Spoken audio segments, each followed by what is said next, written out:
Hello, I'm Father Joe Gambala, pastor of St. Malachy Catholic Church in Sterling Heights. Welcome to Saints of the Summer.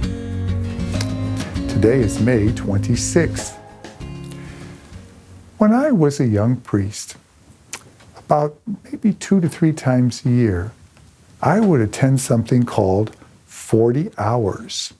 It was a particular devotion that went over a number of days, and it involved the Eucharist, being present in the monstrance on the altar, and having someone in the church praying for the entire 40 hours.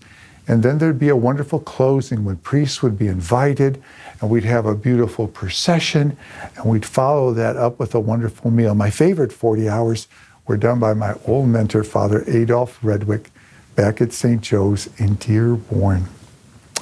Well, today's saint has a lot to do about those 40 hours. His name was Phillip Neri. Phillip Neri lived between 1515 and 1595. He was trained as a business notary.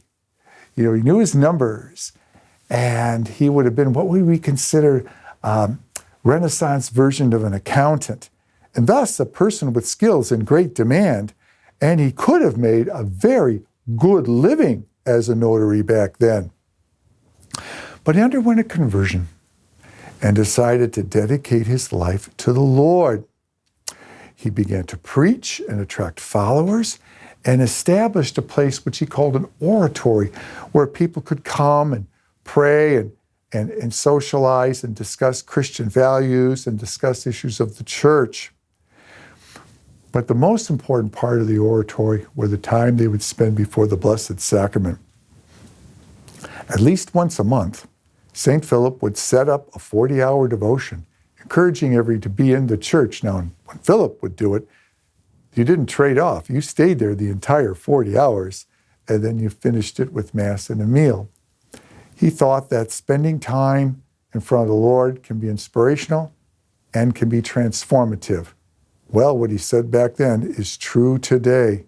So spend some time before the Blessed Sacrament. Open yourself up to the presence of the Lord and see what the Lord is going to do with your life.